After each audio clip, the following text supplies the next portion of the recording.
Welcome back to The Great Expanse by John Bat 426 here on YouTube. It's always a pleasure to come before you guys with new videos, to record them, to edit them, to put my unique spin on them for your pleasure, for your viewing pleasure.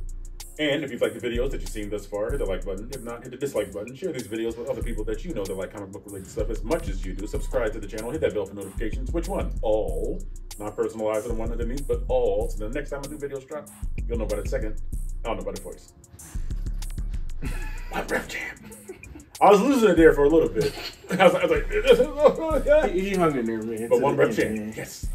And you clicked on the thumbnail. You already know what this is about. Invincible Season 2, Episode 2. In about 6 hours, I lose my virginity to a fish. No, I'm not speaking for myself. That's the name of the video. That's the name of the episode. I mean, right? Episode, yeah. Right, and we just finished watching it, and... Oh, I'm sorry. I have a guest here. You guys have seen him before, but it's my multi-talented nephew. Bro, not the cat. The cat is not my nephew. You was a rude, interrupting thing, dog.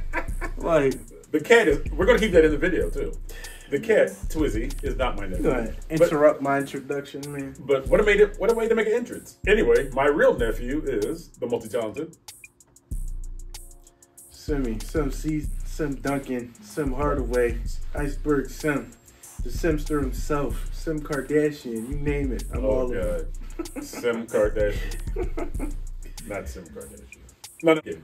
But anyway, so while we were watching the video, like we just finished watching the episode, okay? And they said something crazy at the very end, okay? And these are spoiler reviews, okay, of course, but the mid-credit scene showed Invincible, Mark Grayson, in an alternate dimension, and I think he was kidnapped with the assistance of Angstrom Levy, who's a big brain person now. And there was like a female Cecil and a female Donald, and he said, like, you caught me while I was sleeping. He said you took out my father, I think, with a bomb that also took out half of Europe. So we're gonna watch that right now, just that one sequence or whatever. Yeah, because I didn't fully catch everything Mark said. So, right. You know, I gotta make sure I encompass everything. Right. So we're gonna watch. You're gonna watch us watch this, okay? All right. So did you see any more? No, that's all I need to see, man. I just wanted to see because they, you know, see. Do we want to get into it? We want to get right into it. All right, yeah. Whoa. Yeah, man. Because, you know, Cecil has been looking for a weakness for the Viltrumites, which makes, you know, perfect sense considering what Nolan, a.k.a. Omni-Man, did to Chicago with his son being right in the middle of it. And remember, it was more than Chicago. Like, he took him, like, to a mountain. I don't know if that was Mount Everest. Yeah. That's when he's like... Yeah, he was punching on him in the What's 17 years? Yeah. I can make a new kid. Yeah. But, yeah, so I just wanted to figure out what that weakness was for the Viltrumites. Experimental quantum bombs. Took out most of Europe. Right, but it don't even say that he got killed. Yeah, no, it don't. It said they ambushed him. Yeah, they ambushed him. Now, the implication is that Omni-Man is, like, in custody, kind of like he is, or maybe he, like, limped off because he was injured. Something like that.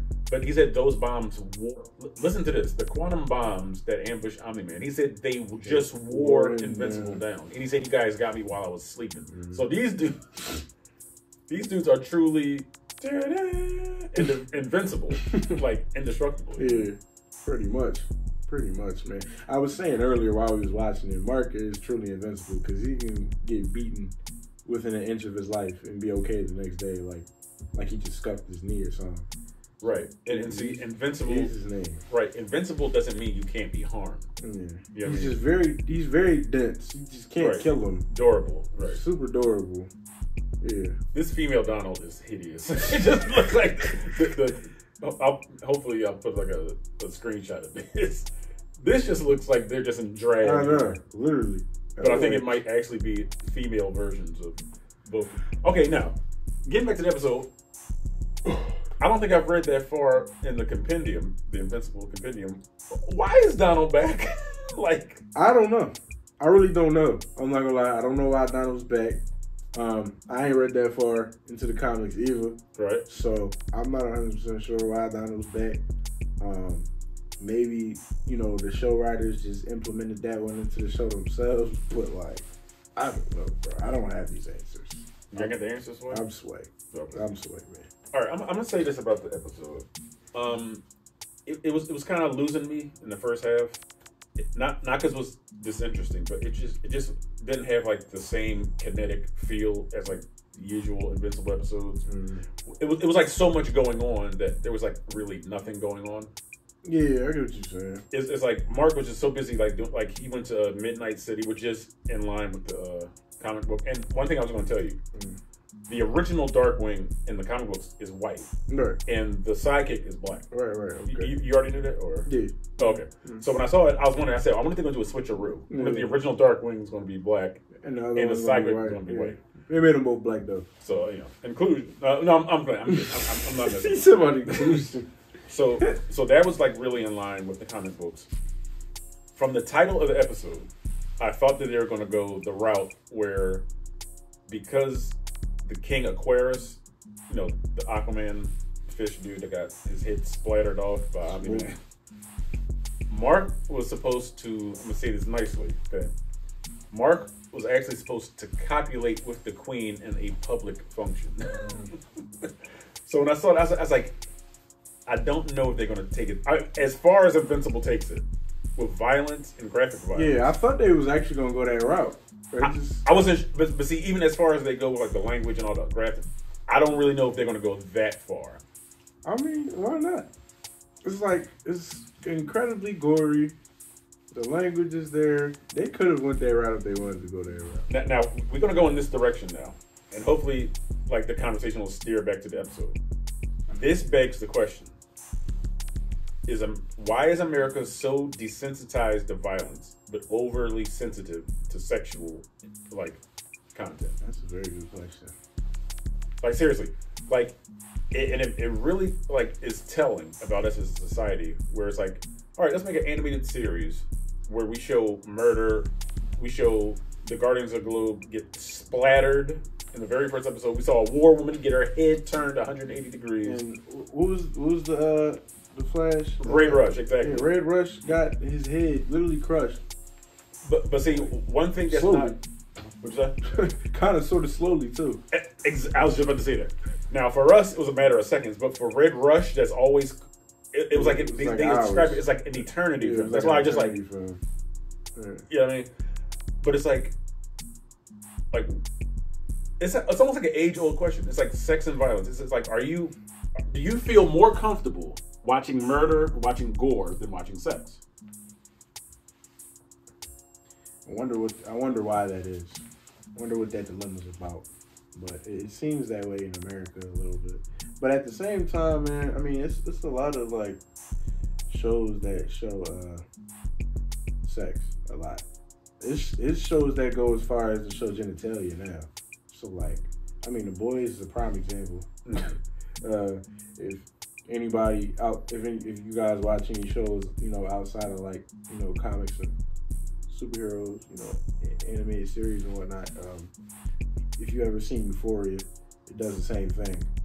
So, you know, I don't know, man, but I can remember a time where none of that was shown on TV or just in any form of media at all. So, yeah, I think John has a point about, like, America just being desensitized to a lot of things in general. I don't know. It's no limits no more, man. Right, but at the same time, right, when you're watching a game, like a major league sport, sex sells everything. Sure does. And the commercials pay for the game. Mm-hmm.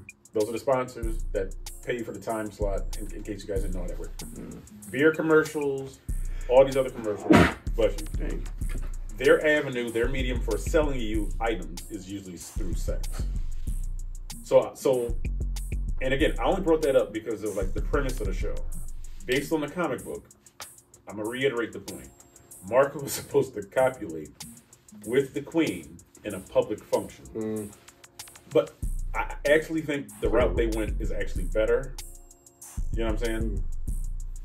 But you can tell, like, when they're like around, like, when they're doing the table read and stuff, you're like, all right, I don't know if Amazon Prime is going to want us to put something like that And to spoil it in the books, Well, they don't copulate. I mean, not necessarily. Like they could have thought, and this is just me interjecting like my own personal thoughts about the matter.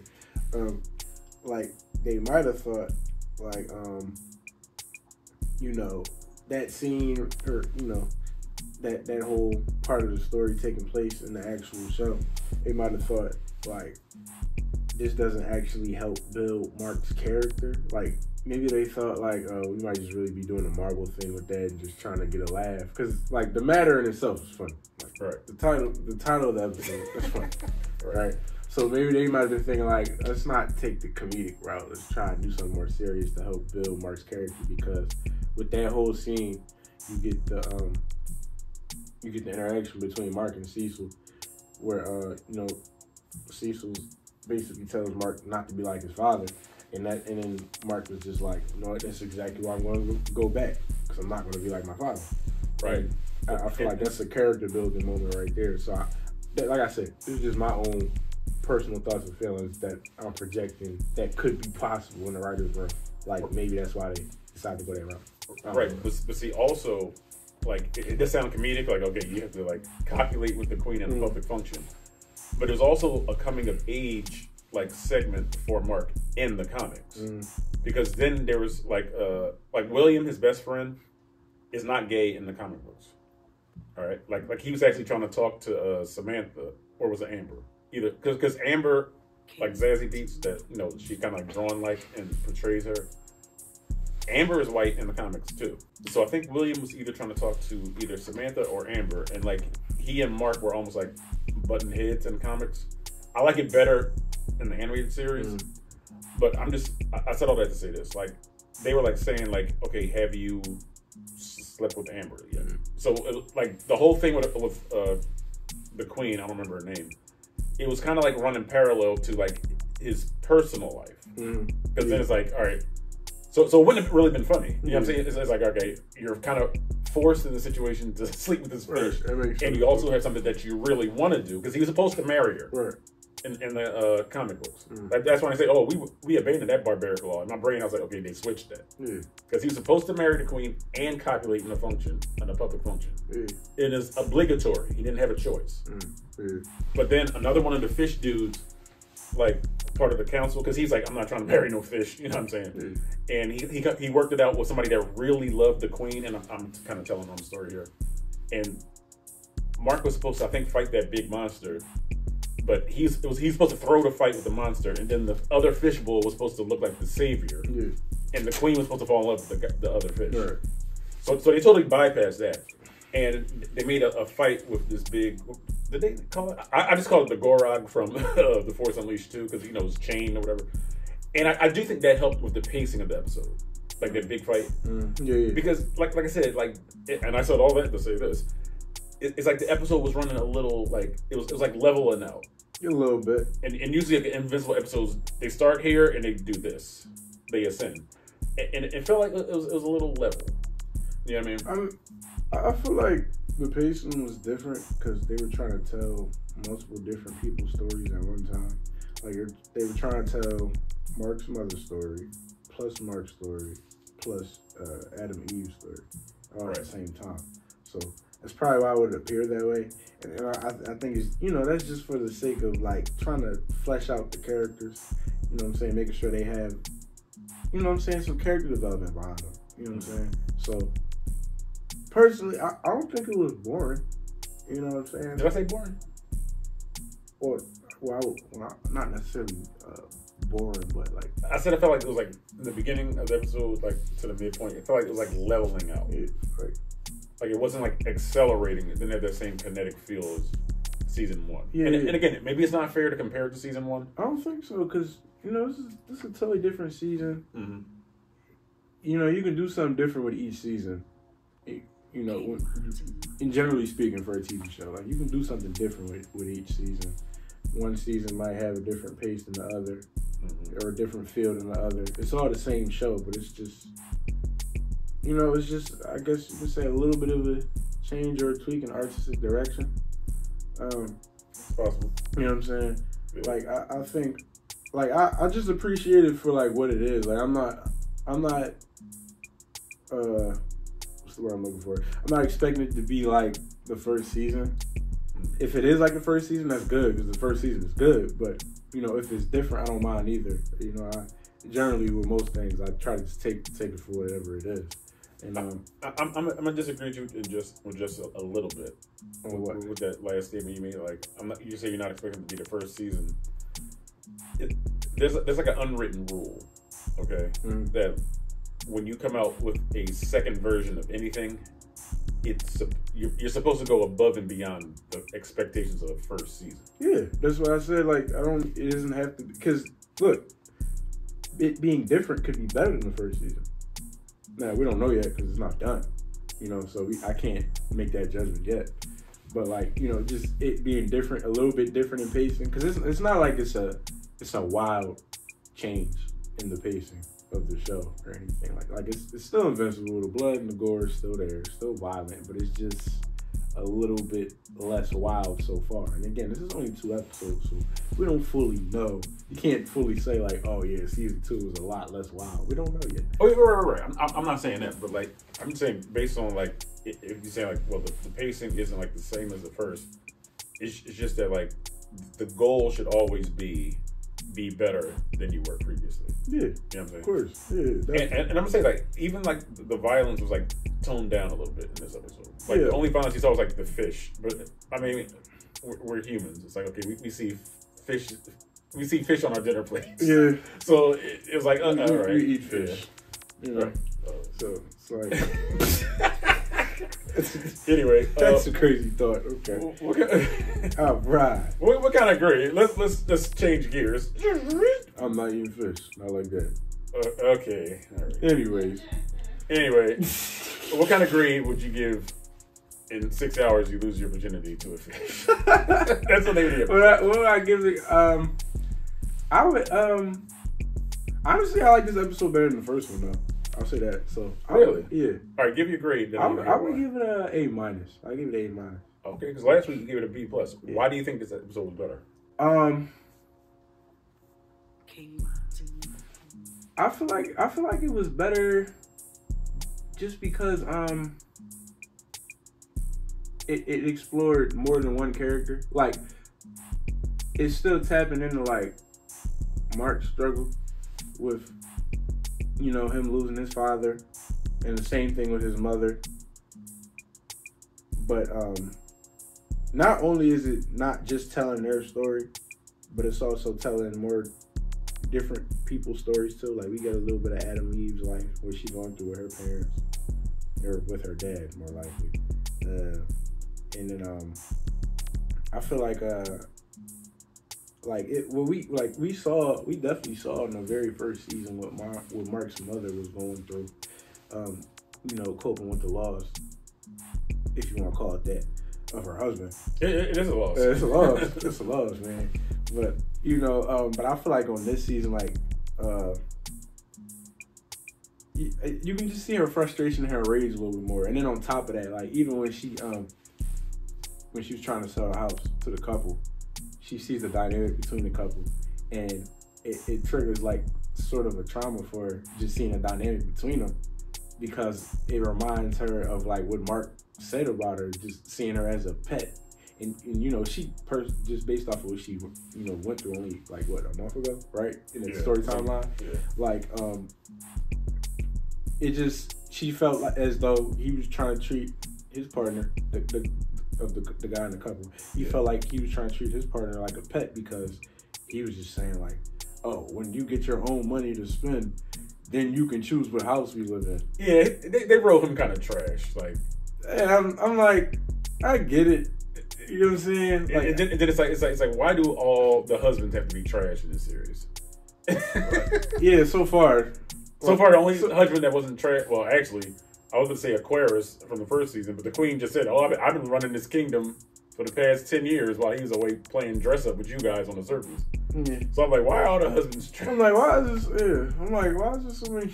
All right, I'm going to say this about Debbie, and I thought we were going to bring it to an end, the video, but like this is how the discussion goes. Like somebody else say something, and then Follow us, all right? Follow me. You like Pac. Anyway, to me, I almost feel like, and I'm saying this carefully, I almost feel like the Debbie character was almost brought down a level. It's like in the, what do you say? What do you mean? In the first season, she's like the woman of the house. Yeah. Like, okay, you two are the most powerful people on earth, but you ain't running me. Yeah. It's like she's talking to Omni-Man, like blah blah blah. Mark, I don't care if you have superpowers. And you know, they had a little moment or whatever where he's like, "Make me," remember? Yeah.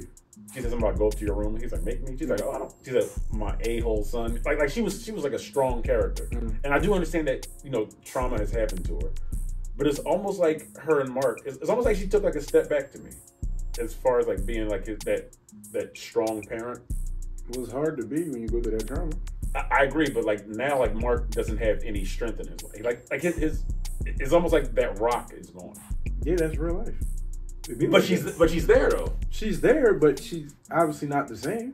Like you can't expect her to be his rock the same way that she was in the first season when they had an actual concrete family. Right. But we talk about a lady here, and women have that strength. Like they're not, maybe they won't show it to us as much, but they know that this is my child. I have to be strong for him. You understand what I'm saying? Everybody's different. You can't cast that on every woman. Like, I understand what you're saying because I've seen it before in a lot of women, but it's like ain't like that. Right, but it's like that mother, like she's a person. Right, but like I have to be strong for. This is still my child. He's a Viltrumite, and she can see that he's going through some stuff. Yeah. You know what I'm saying? Yeah. This is like, but look, what I'm saying is, like, if she is like that, you can't blame her for it because she just went through some trauma. Like you can't blame her for not being that strong or feeling that strong as she was when she had a solid concrete family, that was together and the dynamics weren't messed up. It's like, cause it's like when somebody goes through something like that, it's like if they are strong, it's like, oh, that's great. Like you showing resilience, but at the same time, if they don't have that same resilience, you can't blame them for it. It's just like, man, that's tough. You don't know how anybody's gonna react.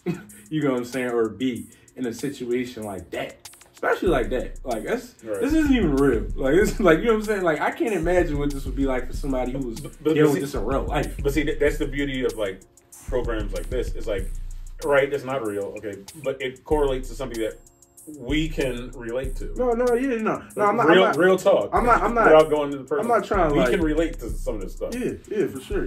Like I'm not trying to minimize it. You know what I'm saying, the situation just because it's fictional, it's about superheroes. But what I am saying is like, just imagine like if this was real, like you know what I'm saying, and somebody's mother really was going through this. It's like in real life, you wouldn't be like, oh, you gotta be strong for your son or your kids, because it's like listen, if you are, that's great, but if you're not, understand, because like that's not easy. It's hard in real life. Right. But something like that. You and I don't have children. Yeah. So we're looking at it from like an observational perspective, like that connection between a mother and a son. Yeah. Like we can't comprehend that yet. Oh, this discussion was getting hot and heavy. Anyway, speaking of parental comprehension, an actual parent overheard our lengthy, and I don't want to say heated, but our discussion, and decided to put in their 2 cents, and they were more than welcome. And we have a guest that was just so compelled by our argument, and they wanted to put in, I'm not going to say just their 2 cents, obviously they have a lot more to add to the flavor of this video or whatever. Discussion. Because they're saying, we were talking about the love between a mother and a child, and you saw her in, yes, this is my sister. I can't even see your mama, yeah. Right. It's my sister, but more his mother. No, I am his mother, not more. But yes, we saw a cameo of her in Across the Spider-Verse when we were at Uno's. And would you like to introduce yourself? Yes, I am Kelly, the mother of him, the big little sister of him. Right. Okay, so you wanted to chime in on our discussion. I said that, to me, and I don't know how much you were paying attention to the mother character. The mother character was a very strong character in the first season. Okay. And her husband, it was like the most powerful person on earth. He was like evil Superman. Oh no. So I mean, but she didn't care. Like she was like standing up to him. She was standing up to Mark, you know, who was invincible. Mm-hmm. And to me, in this season, I said it feels like she lost some of that strength. Wait, hold on. Can we add in this context? Like, he wasn't evil Superman at first. He became that. Right. It was a lie. Right. Like he was basically putting on a front for her. Right. Because he was really there to subjugate the planet. He wasn't really there just to be his protector. Because his call, his commission, I guess, it was from Viltrum, was to be the sole protector of a planet, just to get it ready to become a part of the Viltrumite Empire. Yeah. Oh, so he's not even human. No, he's from another planet. Yeah. It's almost like Krypton. Mm-hmm. It's like everybody from Krypton is like superpowered when they come to Earth. Everybody from Viltrum is like a superpowered individual. Okay. So that was his mission the whole time, and she only found out, and he only found out, and the whole world only found out, like just recently. Like a month ago, they found out. Yeah, he was putting on a very long facade for how many years was that? Like 17 years. Yeah, and this is a month ago when and Mark fought his father or whatever, and like his father beat him to a bloody pulp. But he showed love, and he flew off the planet rather than take over the planet, which is strange for a Viltrumite to do. Like even afterwards, the alien is like, that's weird for a Viltrumite to leave his post, because they're the most feared people in the galaxy. Mm-hmm. So he had that much love for his son, and probably for Debbie too. Mm-hmm. He like took off or whatever. He had like 2 tears like roll. It was very artistically and dramatically. Yeah. But my point was, like in the second season, it feels like she's not as strong of a mother character as she was in the first season. And I do understand, you know, like everything that happened to her. But my thing was like, if like she's a mother, she still has to put on a strong face for her son, even though he has superpowers. Okay. So you may chime in now. That's what Lamont and I were talking about. That's what I was saying. How do you feel about that take? Why does she got to put on a strong face? That's what I'm saying. Why does she have to put on a strong face? Because she's his mother and he needs her. So you trying to say that she shouldn't show her hurt and her emotions about losing her husband, and you already see who's the guy with the scars on his face who keeps telling her son what to do? Cecil. Yeah, she don't like him. Right. Because she says he's trying to control his life, and she was saying let him be a teenager. He just graduated from high school, so she was showing strength because a mom is always going to take over her child. I agree with Cecil. She ain't changed. Yeah, no, she ain't changed Cecil. So you think she shouldn't have broke down crying with frustration in front of her son on that last scene? Am I saying that? Are you? No. I'm asking myself. Like, I don't know. It just feels like it's more of like it's almost like she's like negotiating with Mark now. And like last season, there wasn't no negotiation. She was the mom. She didn't care if he had superpowers. Like, that's what I'm saying. It's hard to be as strong when, listen, her foundation was Nolan. He's gone. Right. And on top of that, the foundation that she thought she had was a facade. It wasn't even real. But she's still his foundation. That's what I'm saying. Right. But you and that's the only reason why I brought up the point. Because like, everybody has somebody they depend on.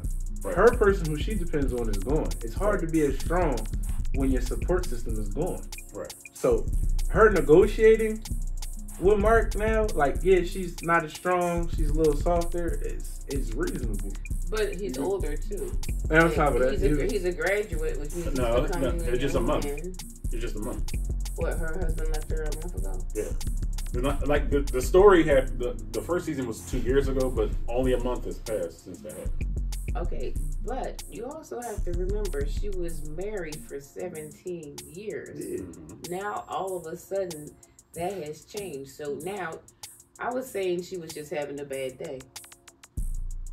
Like everything finally just like a realization came to her, and she just had a bad day, and she's like, I can't take it anymore, and she broke down crying. You know, I don't even know if I'm basing all that just on that one scene, because like I know like the frustration. First episode too. Yeah, even the first episode, it just felt like she was weak as Walter. like you really got to see the first season. Like she was like the strongest character in the first season. All right, but here, stronger than her husband. Yes. She was keeping him and her son like in check. Like he wasn't basing her at all. All right, here's my thing. All right, do you just because she's a mom, do you think she's not allowed to be weaker after she just went through something like this though?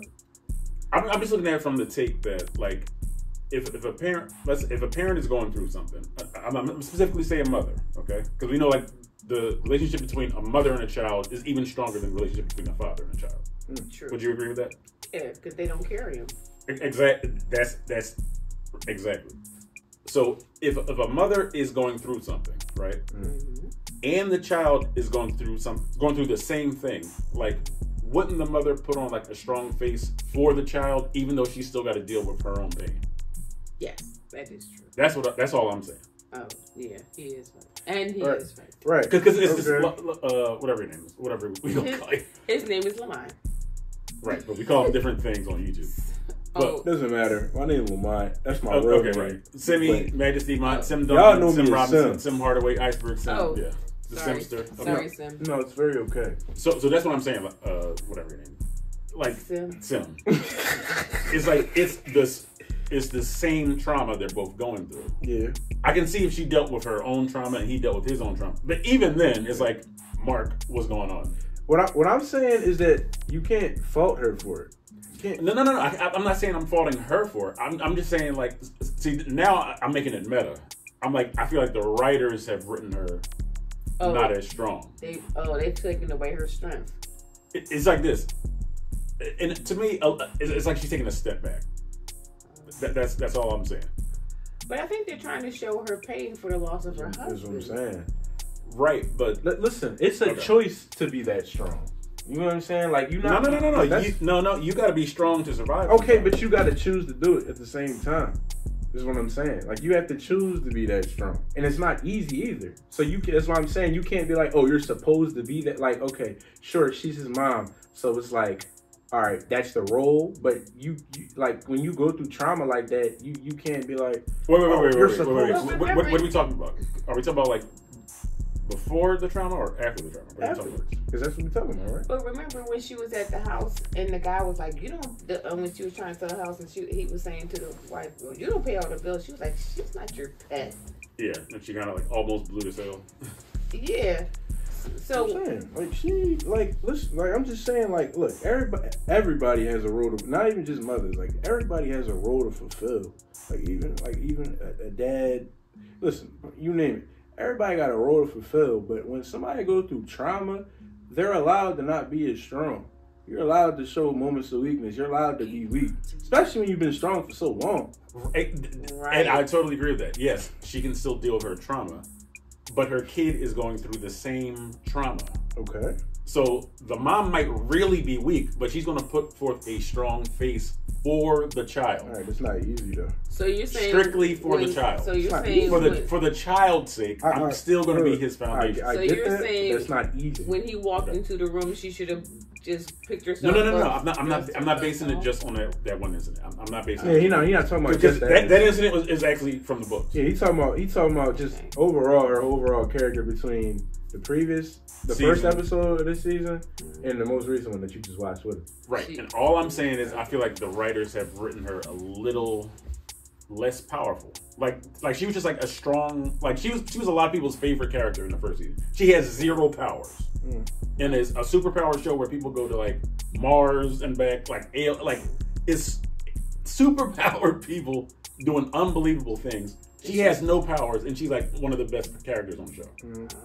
But you see, so now it's almost like she's lost a little bit of her magic, a little bit. Like she's lost her. All right, but you see, and it is early in the season. But dig this, right? Like you see, I applaud that because I feel like that's a bit more realistic. Nobody's that strong all the time. I don't care who you are. I agree. I've seen my mom be in situations like, so I know. Like I've seen it. Like nobody is that strong all the time. Like it's cool for a TV show, but that's the thing that they do that for a TV show. They make strong characters for these TV shows. You know what I'm saying? In real life, nobody is that strong all the time. I don't care who you are. And you know, sometimes you gotta reset. Right. But you know that was what I was referring to without going into detail. Yeah. Like, but listen, like I see. Listen, we ain't gonna go through everything. What I'm saying is, exactly. I see my mom go through some things, and I've seen her not be as strong about it, you know, as she might have been before. But what I'm not gonna do is fault my mom for it, because like she's allowed to feel and go through a moment of weakness when you've just been trying to be strong through something for so long. Like, okay. Everybody needs time to reset. Everybody needs time to regroup. Look at the dynamics, though. All right? Mm. But you're not out there risking your life. What do you mean? She don't know if her son is coming back on a daily basis. Right. So that's why Debbie always had to be streets strong. of Philadelphia. What are you talking about? To be honest, yeah, she don't know if I'm coming back every day either. No. You better come back every day. But like he's putting himself into the path of the bullets. Yeah, she don't know if he's coming back on a daily basis. That's true. So that's why I'm saying, like, when he's there, it's like, that's why I feel like the writing for her should have still been like dealing with Nolan not being there.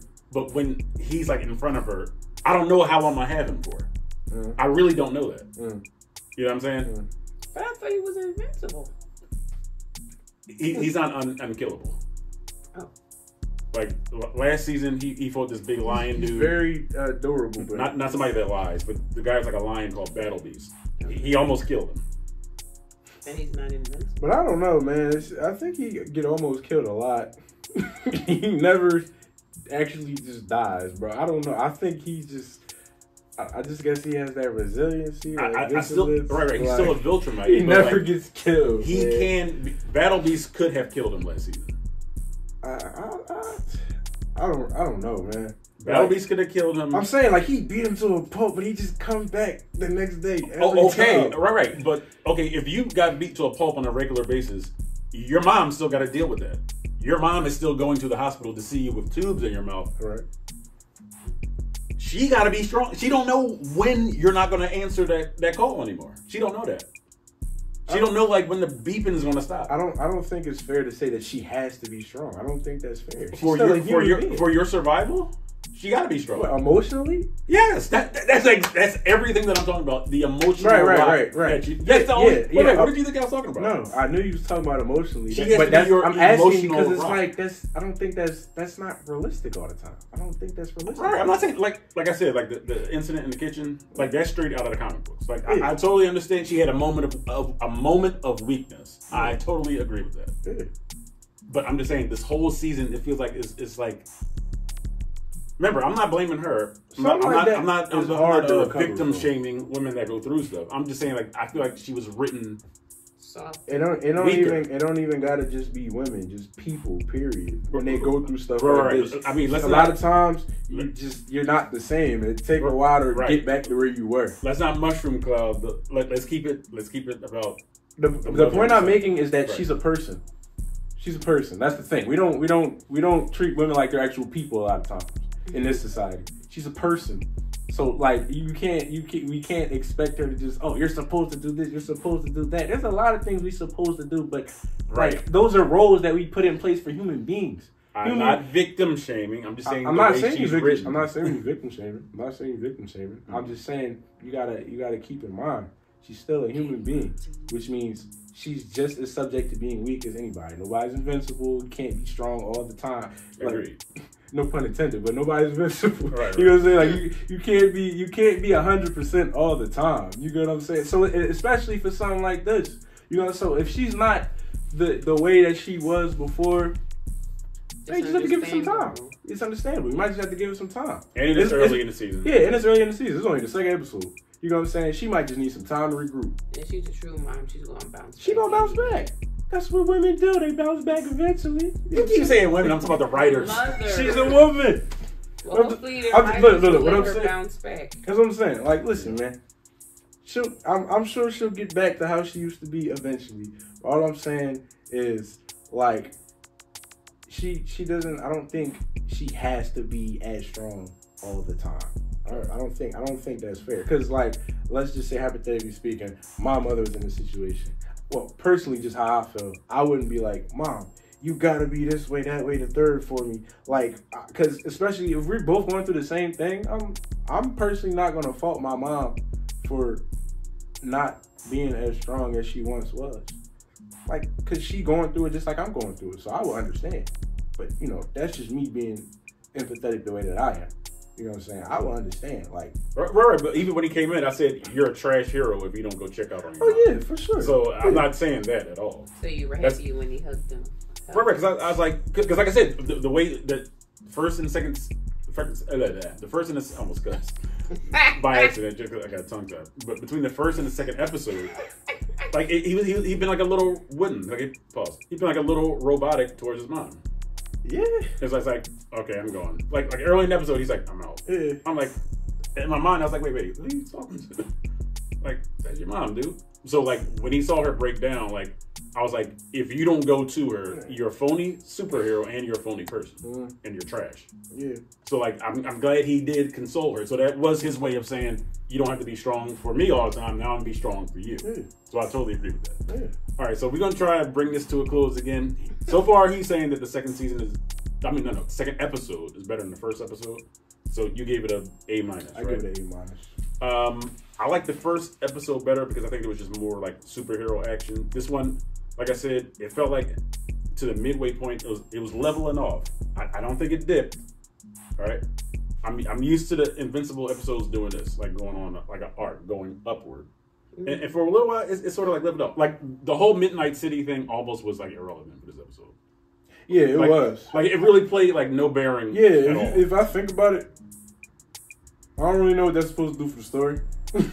I really don't know what that's supposed to do for the story. Because it was almost like an adventure of the week. It's like, all right, well, let's go fight a baddie. Yeah, all right, go to Midnight City. Yeah. Like it's almost like this is how you set up something that an entire city has been like cursed, and that's how you treat it like a sideshow.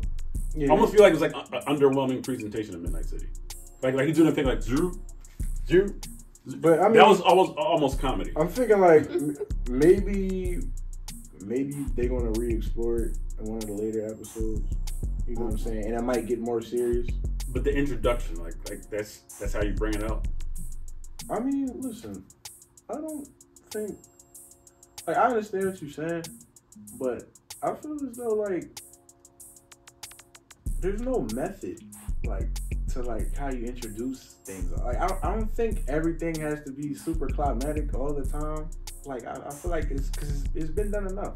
Like you know what I'm saying? Like right, but this is something. Like, that's a big deal. It's like people are living there. They're living under it this looked like curse. they were dying there. Yeah, people was living. No. Those are the people that Darkwing was like killing.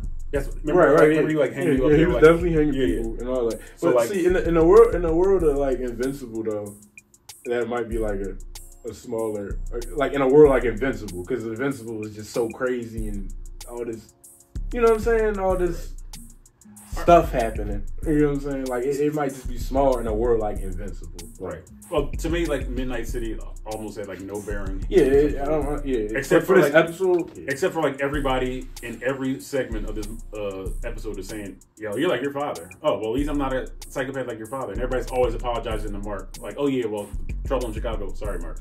Oh yeah, he was fighting a psychopath. Oh, sorry, Mark." Everything was like about.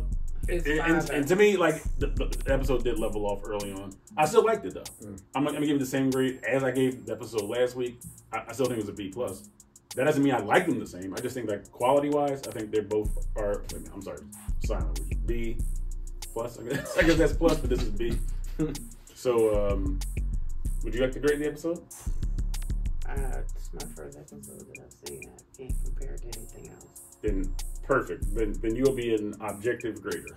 What grade? Yeah, what do you think about just what you saw? What you did it? Oh, I think he started off slow. That's exactly what I did.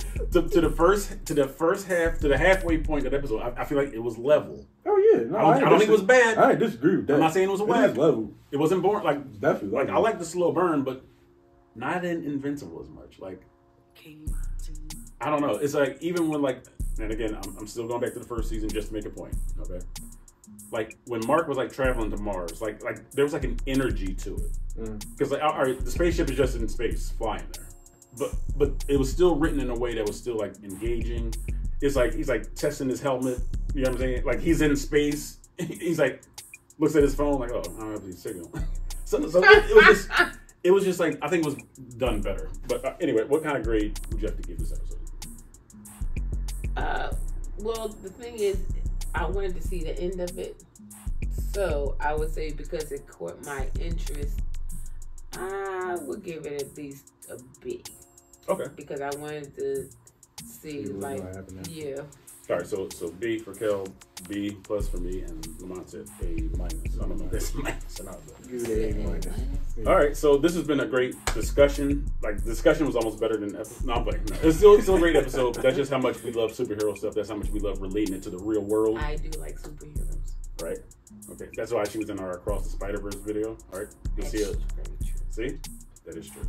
She wasn't. All right. So hit the like button if you enjoyed it so that the YouTube algorithm can see that we got traffic coming in, traffic going out. David Brent, please let them know where their comments or their dissertations about what we spoke about or what the episode was about go, sir. Thank you, Mr. Brent. Do your part. I'll do my part. Sammy will do his part. Gail will do her part. So the Great Experience by John Bat 426 can and will expand. It's in the name.